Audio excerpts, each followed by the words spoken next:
Hello বন্ধুরা, আমাদের YouTube চ্যানেলের পক্ষ থেকে একবার স্বাগত। আজকে এই ভিডিওতে আমরা আলোচনা করব ক্লার্কের পোস্টে এবং ডেটা এন্ট্রি অপারেটর পোস্টে নতুন নিয়োগ শুরু হলো, যেখানে অ্যাপ্লিকেশন তোমরা করতে পারবে 7 মে 2024 পর্যন্ত এবং যেখানে টোটাল ভ্যাকেন্সি রয়েছে 3712টি এবং তোমরা এখানে উচ্চ মাধ্যমিক পাস কোয়ালিফিকেশনে অ্যাপ্লিকেশন করতে পারবে এবং পশ্চিমবঙ্গের বিভিন্ন লোকেশনে তোমরা পোস্টিং পেয়ে যাবে। আজকের এই ভিডিওটি পুরোপুরি দেখতে থাকো। আজকে অ্যাপ্লিকেশন থেকে শুরু করে চাকরি পাওয়া পর্যন্ত প্রত্যেকটি তথ্য সম্পর্কে আলোচনা করব। অর্থাৎ যে সমস্ত পোস্টে নিয়োগ করা হচ্ছে প্রত্যেকটি পোস্টের ক্ষেত্রে সিলেকশন প্রসেস কী রয়েছে এবং তোমরা কিভাবে অ্যাপ্লিকেশন করতে পারবে, পরীক্ষা কবে হবে, প্রত্যেকটি তথ্য সম্পর্কে আলোচনা করব। আর যারা যারা এখন অবধি আমাদের চ্যানেলটি সাবস্ক্রাইব করনি, বারবার রিকোয়েস্ট করা হচ্ছে এই ধরনের গুরুত্বপূর্ণ চাকরি বিজ্ঞপ্তিগুলি সময় মতো পেতে হলে অবশ্যই চ্যানেলটি সাবস্ক্রাইব করে রাখো।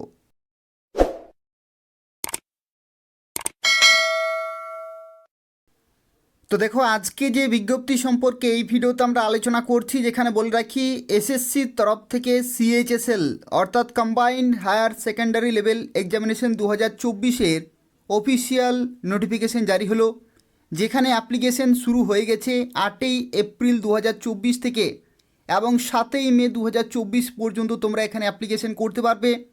এবং এখানে দেখো, অ্যাপ্লিকেশন করার সময় যদি কোনো রকমের ভুল হয়ে থাকে তাহলে তোমরা এখানে কারেকশন করতে পারবে 10 মে 2024 থেকে 11 মে 2024 পর্যন্ত। অর্থাৎ এই 2 দিন তোমরা সময় পাচ্ছ কারেকশন করার জন্য। অর্থাৎ অ্যাপ্লিকেশন করার সময় যদি কোনো জায়গায় ভুল হয়ে থাকে তাহলে তোমরা কিন্তু এডিট করতে পারবে। এবং পরীক্ষা কবে হবে সেটা আমি কিছুক্ষণের মধ্যে ডিসকাস করে দেবো। অর্থাৎ কোন কোন ডেটে তোমাদের পরীক্ষা হবে সেই সম্পর্কে আমরা কিন্তু কিছুক্ষণের মধ্যে আলোচনা করব। পুরোপুরি ভিডিওটি দেখতে থাকো। তো ভিডিও শুরুতে একটি অত্যন্ত গুরুত্বপূর্ণ তথ্য বলে রাখি। দেখো, এখানে টোটাল ভ্যাকেন্সি যেটি ডিক্লেয়ার করেছে সেটি হচ্ছে 3712টি কিন্তু টোটাল ভ্যাকেন্সি বর্তমানে ডিক্লেয়ার করেছে। এবং এখানে যে সমস্ত পোস্টে তোমাকে নিয়োগ করা হচ্ছে তার মধ্যে প্রথম পোস্ট হচ্ছে লোয়ার ডিভিশন ক্লার্ক এবং জুনিয়র সেক্রেটারিয়েট অ্যাসিস্ট্যান্ট।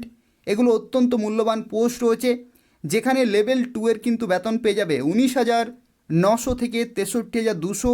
এটি অত্যন্ত ভালো মানের বেতন, প্লাস ডিএ, এইচআরএ এই সমস্ত বিভিন্ন অ্যালাউন্সগুলো পেয়ে যাবে। অর্থাৎ শুরুতেই তোমরা 32 থেকে 34,000 টাকার কাছাকাছি কিন্তু বেতন পেয়ে যাবে।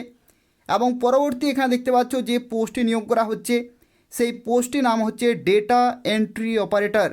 এখানে বলে রাখি, ডেটা এন্ট্রি অপারেটর দেখতে পাচ্ছ দুটি ক্যাটাগরিতে কিন্তু নিয়োগ করা হচ্ছে। প্রথম ক্যাটাগরির ক্ষেত্রে লেভেল 4-এর কিন্তু বেতন রয়েছে 25,500 থেকে 81,100 এবং এখানে আরও একটি পে লেভেলে নিয়োগ করা হচ্ছে 29,200 থেকে 92,300 লেভেল 5-এ। এবং আরও একটি রয়েছে data entry operator grade A এবং এখানে লেভেল 4-এর কিন্তু বেতন পেয়ে যাবে। তো দেখতে পাচ্ছ অত্যন্ত ভালো ভালো পোস্ট রয়েছে। তো এখানে দেখো আরও একটি গুরুত্বপূর্ণ তথ্য বলে রাখি, এখানে যারা যারা অ্যাপ্লিকেশন করতে চাইছো শিক্ষাগত যোগ্যতা কি প্রয়োজন। তো শিক্ষাগত যোগ্যতার ক্ষেত্রে বলে রাখি, এখানে যদি তোমরা উচ্চ মাধ্যমিক পাস করে থাকো, অর্থাৎ যে কোনো শাখা থেকে যদি তুমি উচ্চ মাধ্যমিক পাস করে থাকো তাহলে কিন্তু এখানে অ্যাপ্লিকেশন করতে পারবে। অফিসিয়াল যে নোটিফিকেশান রয়েছে, যেখানে আমি শিক্ষাগত যোগ্যতা দেখতে পাচ্ছ তোমাদেরকে দেখিয়ে দিচ্ছি। দেখো, যদি তুমি data entry operator grade A এই সমস্ত পোস্টের জন্য যদি তোমরা অ্যাপ্লিকেশন করো তো সেক্ষেত্রে উচ্চ মাধ্যমিক পাস কিন্তু হতে হবে সায়েন্স ব্যাকগ্রাউন্ড থেকে। আর যদি তুমি লোয়ার ডিভিশন ক্লার্ক এবং জুনিয়র সেক্রেটারিয়েট অ্যাসিস্ট্যান্ট এবং কিছু ডেটা এন্ট্রি অপারেটর পোস্টের জন্য যদি তোমরা অ্যাপ্লিকেশন করো তো সেক্ষেত্রে শুধুমাত্র উচ্চ মাধ্যমিক পাস যে কোনো শাখা থেকে যদি তোমরা করে থাকো তাহলে কিন্তু এখানে অ্যাপ্লিকেশন করতে পারবে। অর্থাৎ এখানে উচ্চ মাধ্যমিক পাস যারা করেছো তারা প্রত্যেকেই এখানে অ্যাপ্লিকেশন করতে পারবে। যে কোনো শাখার ক্যান্ডিডেট এখানে কিন্তু সুযোগ পাচ্ছ অ্যাপ্লিকেশন করার জন্য। এবং এই যে শিক্ষাগত যোগ্যতা সেটা কিন্তু কমপ্লিট হতে হবে 1/8/2024 অনুযায়ী। অর্থাৎ এই যে নির্দিষ্ট ডেট পর্যন্ত তোমাকে কিন্তু উচ্চ মাধ্যমিক পাস হতে হবে, তাহলে তোমরা এখানে অ্যাপ্লিকেশন করতে পারবে। এখানে দেখো, বয়সের লিমিটের ক্ষেত্রে তোমাদেরকে বলে রাখি, যারা যারা এখানে অ্যাপ্লিকেশন করবে বয়সের লিমিট যেটি রাখা হয়েছে এখানে সেটি হচ্ছে তোমাদেরকে বলে রাখি এখানে কিন্তু তোমরা 18 বছর থেকে অ্যাপ্লিকেশন করতে পারছো এবং সর্বোচ্চ 27 বছর পর্যন্ত সময় পাচ্ছ অ্যাপ্লিকেশন করার জন্য। এটা হচ্ছে কাদের জন্য? এটা হচ্ছে জেনারেল ক্যাটাগরিতে। জেনারেল ক্যাটাগরিতে 18 থেকে 27 বছর পর্যন্ত তোমরা কিন্তু সময় পাচ্ছ অ্যাপ্লিকেশন করার জন্য। আর 1/8/2024 ডেট অনুযায়ী বয়সের লিমিট ক্যালকুলেট করা হবে, অর্থাৎ এই নির্দিষ্ট ডেটে মিনিমাম এবং ম্যাক্সিমাম বয়সের মধ্যে থাকতে হবে, তাহলে তোমরা এখানে অ্যাপ্লিকেশন করতে পারবে। এখানে দেখো, যদি তুমি SC ST হয়ে থাকো তো সেক্ষেত্রে 5 বছরের ছাড় পেয়ে যাবে, তার কারণ হচ্ছে এটি পুরোপুরি সরকারি চাকরি, 5 বছরের ছাড় পেয়ে যাবে। ওবিসিদের ক্ষেত্রে এখানে 3 বছরের ছাড় পেয়ে যাবে। আর যারা পিডাব্লিউডি ক্যান্ডিডেট এবং পিডাব্লিউডির ক্ষেত্রে যদি তুমি জেনারেল ক্যাটাগরি হয়ে থাকো তো সেক্ষেত্রে 10 বছরের ছাড়, পিডাব্লিউডি ওবিসি ক্যাটাগরিতে 13 বছরের ছাড়, আর পিডাব্লিউডি SC ST ক্যাটাগরিতে তোমরা 15 বছরের ছাড় পেয়ে যাবে। আর এক্স সার্ভিসম্যান এখানে কিন্তু 3 বছরের ছাড় পেয়ে যাবে। এবং এছাড়াও বলে রাখি, যদি তুমি এখানে উইডো ক্যান্ডিডেট অথবা ডিভোর্স অথবা জুডিশিয়ালি সেপারেটেড যদি তুমি হয়ে থাকো তো সেক্ষেত্রে এখানে দেখতে পাচ্ছ 35 বছর। আর এই সমস্ত ক্যাটাগরির ক্ষেত্রে যদি তুমি SC ST হয়ে থাকো তাহলে কিন্তু তুমি 40 বছর পর্যন্ত সময় পাচ্ছ অ্যাপ্লিকেশন করার জন্য। তো দেখতে পাচ্ছ বিভিন্ন ক্যাটাগরি ওয়াইজ এখানে কিন্তু বয়সের ছাড় রয়েছে। এই সমস্ত বয়সের লিমিটে তোমরা বিভিন্ন ক্যাটাগরি ওয়াইজ অ্যাপ্লিকেশন করতে পারবে। তো দেখো, এখানে যারা অ্যাপ্লিকেশন করবে তাদের ক্ষেত্রে বলে রাখি, এসএসসির নতুন অফিসিয়াল ওয়েবসাইটে কিন্তু তোমাকে OTR করতে হবে। OTR অর্থাৎ ওয়ান টাইম রেজিস্ট্রেশন কিন্তু করতে হবে। এবং এসএসসি নতুন অফিসিয়াল ওয়েবসাইট হচ্ছে ssc.gov.in। তো অফিসিয়াল ওয়েবসাইটে যেতে হবে এবং সেখানে ওয়ান টাইম রেজিস্ট্রেশন করতে হবে, আইডি পাসওয়ার্ড পেয়ে যাবে এবং সেখান থেকে লগ ইন করে নির্দিষ্ট নোটিফিকেশনের জন্য অর্থাৎ এসএসসি CHSL-এর জন্য তোমরা কিন্তু অ্যাপ্লিকেশন করতে পারবে। এবং এই ভিডিওর যে ডেসক্রিপশান বক্স রয়েছে সেখানে আমি অ্যাপ্লিকেশন করার লিঙ্কটি দিয়ে রেখেছি, সেখান থেকে তোমরা সরাসরি অনলাইনে অ্যাপ্লিকেশন কমপ্লিট করতে পারবে। এখানে দেখো, অ্যাপ্লিকেশন করার জন্য ফি কিন্তু বিভিন্ন ক্যাটাগরি ওয়াইজ বিভিন্ন রয়েছে। এখানে বলে রাখি, ছেলেদের ক্ষেত্রে এখানে কিন্তু ফি লাগবে। ছেলেদের ক্ষেত্রে এখানে ফি লাগবে যদি তুমি জেনারেল ক্যাটাগরি হয়ে থাকো অথবা যদি তুমি ওবিসি ক্যাটাগরি হয়ে থাকো ছেলেদের ক্ষেত্রে, তাহলে কিন্তু 100 টাকা লাগবে। আর আদার্স ক্যাটাগরির ক্ষেত্রে কোনো টাকা লাগবে না। এখানে আদার্স ক্যাটাগরির ক্ষেত্রে বলে রাখি, যে কোনো ক্যাটাগরির মেয়েদের ক্ষেত্রে অর্থাৎ জেনারেল থেকে শুরু করে SC ST OBC যে কোনো ক্যাটাগরির মেয়েদের ক্ষেত্রে কোনো টাকা লাগছে না। যদি তুমি SC ক্যাটাগরি হয়ে থাকো, ST category, PWD, ex serviceman এই ধরনের ক্যাটাগরি যদি তোমরা হয়ে থাকো তাহলে কোনো টাকা লাগছে না। এই যে অ্যাপ্লিকেশন ফি সেটা কেবলমাত্র ছেলেদের ক্ষেত্রে। যদি তুমি জেনারেল অথবা OBC হয়ে থাকো তাহলে কিন্তু 100 টাকা এখানে পেমেন্ট করতে হচ্ছে। এবং এখানে দেখো বলা হচ্ছে, online fee can be paid by candidate up to 8/5/2024, অর্থাৎ যে মে মাসের যে 8 তারিখ রয়েছে সে 8 তারিখ পর্যন্ত তোমরা কিন্তু ফি পেমেন্টের কিন্তু সুযোগ পাচ্ছ। তো নির্দিষ্ট ডেটেই পুরোপুরি কিন্তু পেমেন্ট কমপ্লিট করতে হবে। তো এই হচ্ছে সম্পূর্ণ তথ্য। যারা অ্যাপ্লিকেশন করতে চাইছে এদের অফিসিয়াল ওয়েবসাইটে গিয়ে অনলাইনে অ্যাপ্লিকেশন করতে পারবে। এবং কোনো রকমের ভুল হয়ে থাকলে তোমরা কারেকশান করতে পারবে 10/5/2024 থেকে 11/5/2024 মধ্যেই, অর্থাৎ কারেকশান করতে পারছো অ্যাপ্লিকেশন ফর্মটি যদি কোনো রকমের ভুল হয়ে থাকে তাহলে। এরপর আমরা যে তথ্য সম্পর্কে আলোচনা করব যেটি হচ্ছে পশ্চিমবঙ্গের কোন কোন লোকেশনে পরীক্ষা সেন্টারগুলি রয়েছে। তো দেখো, পরীক্ষা সেন্টার কিন্তু পশ্চিমবঙ্গের বিভিন্ন লোকেশনে থাকে। যেমন আসানসোলে কিন্তু পরীক্ষা সেন্টার রয়েছে, বর্ধমানে রয়েছে, দুর্গাপুর, কলকাতা, শিলিগুড়ি এই সমস্ত লোকেশনে কিন্তু পরীক্ষা সেন্টার রয়েছে। তো সেক্ষেত্রে এই সমস্ত লোকেশনে তোমরা কিন্তু পরীক্ষা দিতে পারবে। এবং এছাড়াও বলে রাখি আরও একটি গুরুত্বপূর্ণ তথ্য, যেটি হচ্ছে এখানে সিলেকশন প্রসেস কী রয়েছে, অর্থাৎ সিলেকশন প্রসেসের মধ্যে কোনো রকমের পরীক্ষার পরিবর্তন হয়েছে কি না সেই সম্পর্কিত তথ্য কিন্তু রয়েছে। তো দেখো, এখানে সিলেকশন প্রসেসের মধ্যে কিন্তু টোটাল দুটি এখানে টিয়ার রয়েছে, একটি হচ্ছে টিয়ার 1 আর একটি হচ্ছে টিয়ার 2। এবং এখানে এই যে সিলেকশন প্রসেস, যেখানে টিয়ার 1-এর যে পরীক্ষাটি হবে সেটি কিন্তু CBT হবে। CBT অর্থাৎ অনলাইনে পরীক্ষা হবে। এবং এখানে দেখো, ইংলিশ থেকে শুরু করে general intelligence, quantitative aptitude, basic arithmetic skill রয়েছে এবং জেনারেল অ্যাওয়ারনেস, যেখানে প্রত্যেকটি সাবজেক্টের ক্ষেত্রে 25টি করে কোশ্চেন এবং 50 নম্বর করে কিন্তু থাকছে, অর্থাৎ এখানে এক একটি প্রশ্নের জন্য 2 নম্বর করে থাকছে এবং টোটাল টাইম কিন্তু 1 ঘন্টা। টোটাল টাইম 1 ঘন্টা। আর যদি তোমরা পিডব্লিউডি ক্যান্ডিডেট স্ক্রাইব নিয়ে যাও তো সেক্ষেত্রে 80 মিনিট কিন্তু সময় পেয়ে যাবে, অর্থাৎ 20 মিনিট এক্সট্রা সময় কিন্তু পেয়ে যাবে। তো এই হচ্ছে প্রথম পরীক্ষা এবং এই প্রথম পরীক্ষাতে দেখতে পাচ্ছ নেগেটিভ মার্কিং কিন্তু অত্যন্ত গুরুত্বপূর্ণ রোল প্লে করবে। এখানে নেগেটিভ মার্কিং রয়েছে 0.50, এখানে কিন্তু নেগেটিভ মার্কিং রয়েছে। তো সেক্ষেত্রে এই পরীক্ষাটি কিন্তু খুব ভালোভাবে দিতে হবে এবং এই পরীক্ষার ক্ষেত্রে দেখতে পাচ্ছ এখানে কিন্তু তোমরা বাংলা ভাষাতেও কিন্তু পরীক্ষা দিতে পারবে, কোনো সমস্যা নেই। বাংলা ভাষাতেও কিন্তু পরীক্ষা তোমরা দিতে পারবে। আমি কিছুক্ষণের মধ্যে ডিসকাস করে দেব যে পরীক্ষাগুলি হবে সেই পরীক্ষাগুলি কোন কোন ভাষাতে তোমরা দিতে পারবে। বাংলা ভাষাতেও কিন্তু দিতে পারবে, ইংলিশ থাকবে, হিন্দি থাকবে, এই ধরনের বিভিন্ন ভাষা কিন্তু রয়েছে। এরপর দেখো পরবর্তী যে টিয়ার 2 রয়েছে, সেই টিয়ার 2 এর ক্ষেত্রে দেখতে পাচ্ছ সেকশন 1-এ মডিউল 1 কিন্তু রয়েছে, যেখানে ম্যাথামেটিক্যাল এবিলিটি রয়েছে এবং তারপরে মডিউল 2-তে রয়েছে রিজনিং অ্যান্ড জেনারেল ইন্টেলিজেন্স, যেখানে দেখতে পাচ্ছ টোটাল কিন্তু 30 করে টোটাল 60 নম্বর থাকছে এবং যেখানে দেখতে পাচ্ছ টোটাল মার্কস কিন্তু থাকছে 180, অর্থাৎ 180, অর্থাৎ এক একটি প্রশ্নের জন্য এখানে কিন্তু 3 নম্বর থাকছে, সেই কারণেই 180 নম্বর কিন্তু হচ্ছে, অর্থাৎ 60টি এখানে কোশ্চেন থাকছে এবং যেহেতু 3 নম্বর করে এক একটি প্রশ্নের জন্য, তো সেক্ষেত্রে এখানে কিন্তু 180 নম্বরের পরীক্ষা। ঠিক আছে, এবং এখানে সময় যেটি থাকছে সেটি হচ্ছে 1 ঘন্টা ফর ইচ সেকশন, প্রত্যেকটি সেকশনের জন্য কিন্তু 1 ঘন্টা করে থাকছে। আর বলে রাখি যারা স্ক্রাইব নিয়ে যাবে তাদের ক্ষেত্রে কিন্তু প্রতি ঘন্টাতে তোমরা 20 মিনিট বাড়তি সময় পেয়ে যাবে।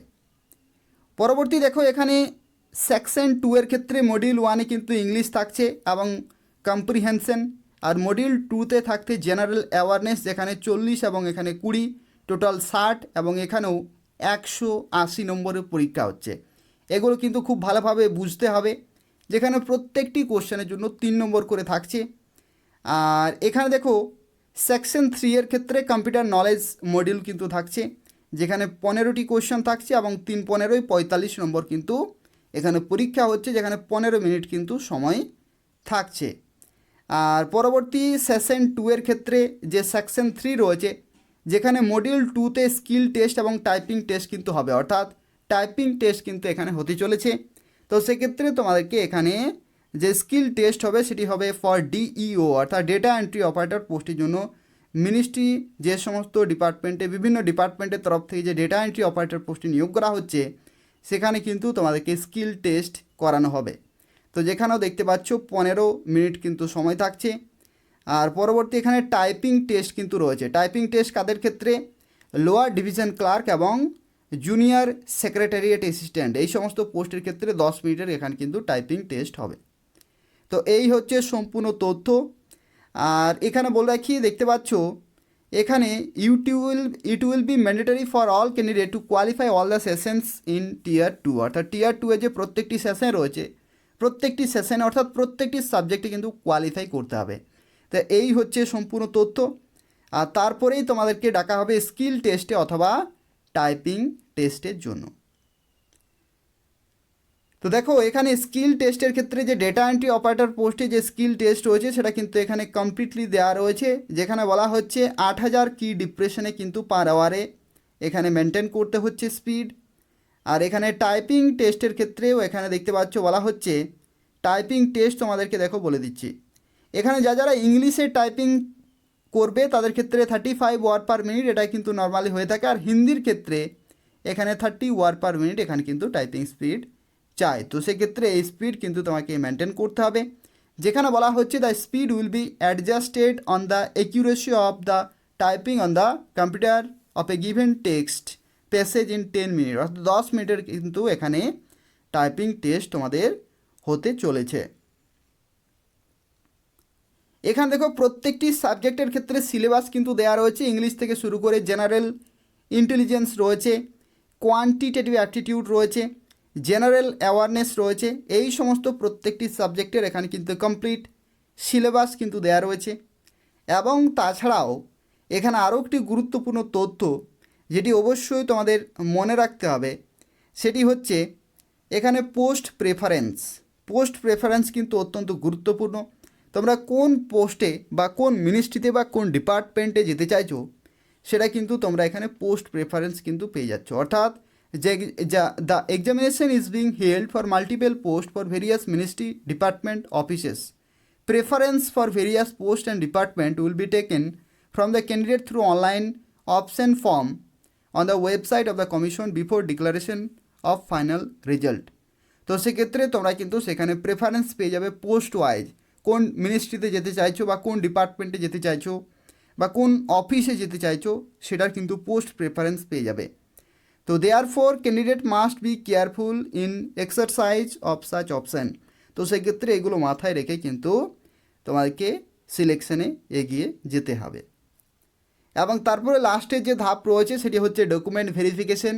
যা কিছু তুমি অ্যাপ্লিকেশন ফর্মে দেবে প্রত্যেকটি কিন্তু অরিজিনাল ডকুমেন্টের সাথে ভেরিফাই করা হবে এবং তারপরে তুমি কিন্তু জয়েনিং লেটার পেয়ে যাবে। কোয়ালিফাইং মার্কসের মধ্যে দেখো জেনারেল ক্যান্ডিডেটের ক্ষেত্রে 30% রয়েছে, ওবিসি ইডাব্লিউএস 25% আর অল আদার ক্যাটাগরি 20% এখানে কিন্তু কোয়ালিফাইং মার্কস রয়েছে। তো দেখো যে সমস্ত ভাষাতে পরীক্ষা হবে তার মধ্যে হিন্দি থেকে শুরু করে English, Assamese, Bengali, Gujarati, Kannada, Konkani, Malayalam, Manipuri, Marathi, Odia, Punjabi, Tamil, Telugu, Urdu, এই সমস্ত টোটাল কিন্তু 15টি ভাষা রয়েছে। এই 15টি ভাষাতে তোমরা কিন্তু পরীক্ষা দিতে পারবে। তো সেক্ষেত্রে সুবর্ণ সুযোগ রয়েছে, যারা বাংলা ভাষাতে পরীক্ষা দিতে চাইছো তাদের ক্ষেত্রেও কিন্তু বাংলা ভাষা রয়েছে, তোমরা বাংলা ভাষাতেও কিন্তু পরীক্ষা দিতে পারবে। তো দেখো এরপর আমরা আলোচনা করব তোমাদের পরীক্ষা কবে হবে। তো যারা এসএসসি সিএইচএসএল এর জন্য অ্যাপ্লিকেশন করবে তাদের ক্ষেত্রে দেখো একটি নোটিশ কিন্তু জারি হয়েছে এসএসসির অফিসিয়াল ওয়েবসাইটে, যেখানে দেখো বলা হচ্ছে combined higher secondary level examination 2024, অর্থাৎ 2024-এর যে সিএইচএসএল পরীক্ষা সেই পরীক্ষা কিন্তু হতে চলেছে 1st, 2nd, 3rd, 4th, 5th, 8th, 9th, 10th, 11th এবং 12th জুলাই 2024, অর্থাৎ জুলাই মাসের 1 তারিখ থেকে পরীক্ষা শুরু এবং 12 তারিখ পর্যন্ত কিন্তু পরীক্ষা চলবে বিভিন্ন শিফটে এবং বিভিন্ন ডেটে। তো সেক্ষেত্রে এই ডেট মাথায় রেখে কিন্তু প্রিপারেশন চালিয়ে যেতে হবে। দেখতে পাচ্ছ রিভাইজ ডেটে, অর্থাৎ ডেট কিন্তু অফিসিয়ালি জারি হয়ে গেছে, এই নির্দিষ্ট ডেটেই কিন্তু তোমাদের পরীক্ষা হবে। এটি হচ্ছে পেপার 1, যে সিবিই পরীক্ষা হবে, কম্পিউটার বেসড এক্সামিনেশন হবে, সেই পরীক্ষা কিন্তু তোমাদের এই ডেটেই হতে চলেছে। তো এটাও আরও একটি গুরুত্বপূর্ণ তথ্য রয়েছে। এবং এছাড়াও দেখতে পাচ্ছ যারা জেই জুনিয়র ইঞ্জিনিয়ার পোস্টের জন্য অ্যাপ্লিকেশন করেছো বা সিলেকশন পোস্ট ফেজ 12-এর জন্য অথবা এসআই, সিএপিএফ বা দিল্লি পুলিশের জন্য যারা অ্যাপ্লিকেশন করেছো তাদের ক্ষেত্রেও দেখতে পাচ্ছ রিভাইজড এক্সামিনেশন ডেট কিন্তু প্রকাশিত হয়েছে। এই সমস্ত ডেটগুলো মাথায় রেখে কিন্তু তোমরা বিভিন্ন পরীক্ষার জন্য প্রিপারেশন নিতে পারো। তো এই হচ্ছে গুরুত্বপূর্ণ আরেকটি তথ্য। আর বলে রাখি যারা এখনও অবধি আমাদের চ্যানেলটি সাবস্ক্রাইব করোনি, বারবার রিকোয়েস্ট করা হচ্ছে এই ধরনের গুরুত্বপূর্ণ চাকরি বিজ্ঞপ্তিগুলি সময় মতো পেতে হলে অবশ্যই চ্যানেলটি সাবস্ক্রাইব করে রাখো। ধন্যবাদ।